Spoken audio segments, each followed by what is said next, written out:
आपको श्री गोपाल नार्स का नमस्कार। इस चैनल में आपका स्वागत है। कोरोना को लेकर के पहले 21 दिन और अब 19 दिन पूरे देश को परीक्षा देनी होगी। सावधानी ही बचाव है, यह राष्ट्रीय नारा है।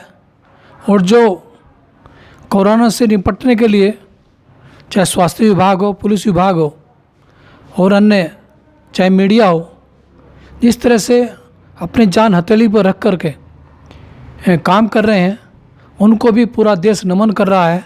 आज हमारा साथ हैं हरिद्वार संसदीय क्षेत्र के पूर्व सांसद श्री राजेंद्र कुमार बाडी जी। हम उनसे जानेंगे आज की हालात के बारे में। श्री बाडी जी, आपका इस चैनल पर स्वागत है।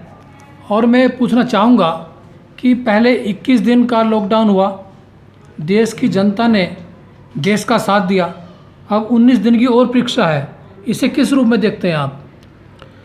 सबसे पहले तो मैं उन योद्धाओं को कहूँगा मैं कि जो कोरोना से लड़ने के लिए देश की और समाज की सेवा कर रहे हैं अपनी जान हथेली पर रखकर, उनका बहुत बहुत धन्यवाद।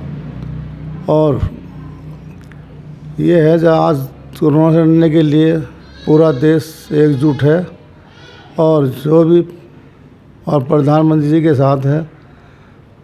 अभी आपने 21 दिन का जो लॉकडाउन हुआ है तो कुछ हद तक जो कोरोना पे काबू पाया गया है, मगर ये बहुत सोच समझ के कदम उठाया हुआ है कि 19 दिन और चलना चाहिए।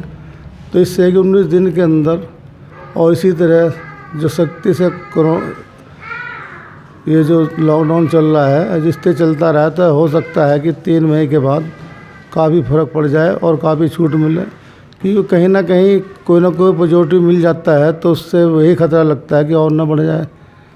तो ये है कि आज तो पूरा देश एकजुट होकर लड़ाई लड़ रहा है और हम कामयाब होंगे। अच्छा बाडी जी, जैसे अभी आपने देखा कि बॉम्बे के अंदर 3 तारीख को पूरे मांद्रा रेलवे स्टेशन पर हज़ारों लोग उमड़ आए। और इसी तरह से इससे पहले दिल्ली में जो ISBT है, रेलवे स्टेशन है, वहाँ हज़ारों की संख्या में लोग आ गए हैं लॉकडाउन तोड़ करके। तो ये कुछ अफवाह के कारण भी हुआ है और कुछ ये भी है कि रेलवे ने टिकट बुकिंग शुरू कर दी थी और शायद इस गलतफहमी में कि रेलवे आज से ट्रेनें चलने शुरू हो जाएंगी, इस गलत मैसेज के कारण ये घटना हुई है। इसे आप किस रूप में देखते हैं और किसको लापरवाही के लिए जिम्मेदार मानते हैं? देखिए, इसमें ये है ना, चूक तो हुई है और ये अफवाह भी है। अफवाह के साथ साथ मैंने तो अखबार में पढ़ा है कि भाई रेलें तैयार खड़ी हैं चलने के लिए, बसें तैयार हैं, और हर अखबार में देखा। तो ये कहीं ना कहीं चूक क्या है, तो प्रशासन की भी चूक है थोड़ी। इसे सावधानी से देखना चाहिए था। जिस तरह जब तक केंद्र सरकार जब माननीय प्रधानमंत्री जी से डिक्लेयर ना करते, उससे पहले किसी को भी अखबारों के थ्रू या मतलब जैसे भी हुआ था उस पर जब भी अंकुश लग के मना करना चाहिए था कि अभी ऐसी कोई बात नहीं है।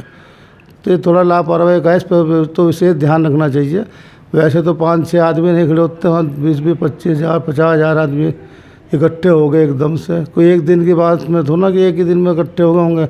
अफवाह तो बहुत दिन से चल रही होगी, इस पर ध्यान देना चाहिए था, जो कि ध्यान नहीं दिया गया। अच्छा, मैं कहता हूँ कि जो जैसे कि निजामुद्दीन में जो घटना हुई थी, मस्जिद के अंदर 5,000 के करीब लोग थे और उस घटना में चूँकि वैसे 144 धारा लागू थी और 5 लोग भी एक साथ इकट्ठे नहीं हो सकते। ऐसे में 5,000 लोग एक जगह इकट्ठा होना, क्या इसे भी आप सरकार की चूक नहीं मानते? अब इसमें सरकार की चूक या किसी की भी चूक हो, क्योंकि लॉकडाउन एकदम से ही लग गया है। जब जनता कर्फ्यू लगा था उसी टाइम अगर जो 2 दिन का टाइम देते भाई हर आदमी अपने घर चला जाए तो ये कभी ना होता। और जब लॉकडाउन हो गया था एकदम से, तो उन्हें कहीं बाहर भेजने की व्यवस्था होनी चाहिए थी। तो ये तो चूक का मामला है, या ये तो वहाँ के जो अधिकारी उन्हें देखना चाहिए था और उन्होंने नहीं देखा। इस पर ध्यान कर देखना चाहिए था। आज भी बड़ी संख्या में ऐसे लोग हैं जो अपने घर नहीं जा पा रहे हैं।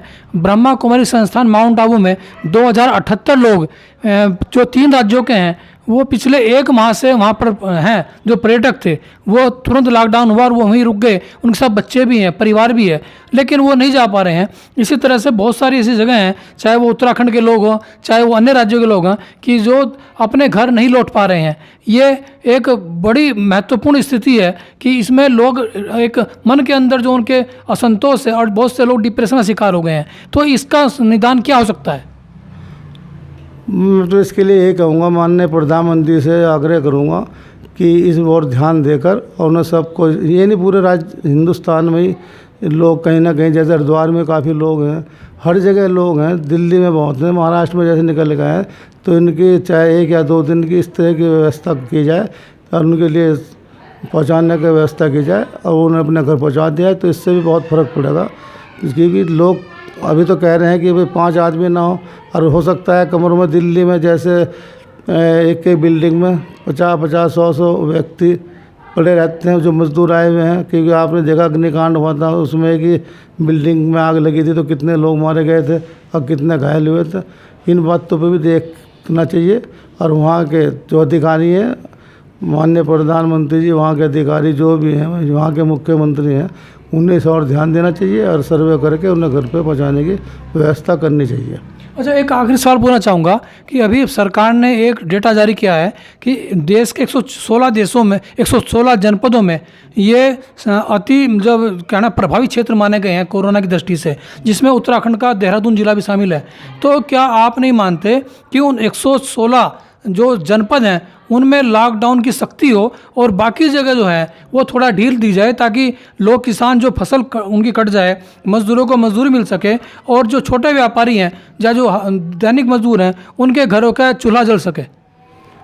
वो तो भी माननीय प्रधानमंत्री ने कहा है कि 20 तारीख तक वो सर्वे कर रहे हैं इस बात का, और उसके लिए छूट दी जाएगी उसमें। तो हाँ, तो उसमें छूट दी जाएगी, ऐसा नहीं है। तो ये हैं हमारे पूर्व सांसद श्री राजेंद्र कुमार भाटी जी, जिन्होंने कोरोना को लेकर स्थिति स्पष्ट की है, और इनकी भी मांग है कि जो लापरवाही हुई है, जिसके कारण हज़ारों लोग दिल्ली में और हज़ारों लोग बॉम्बे के अंदर सड़कों पर उतर आए हैं, उसकी व्यापक जांच होनी चाहिए। और किसानों को और जो मजदूर लोग हैं उनको कम से कम, जो कहीं बाहर हैं, उनके घर तक पहुँचाने की व्यवस्था जरूर हो। इस चैनल में बात करने आपका बहुत बहुत धन्यवाद। फिर हम किस शख्स से मिलेंगे, तब तक के लिए जय हिंद, जय भारत।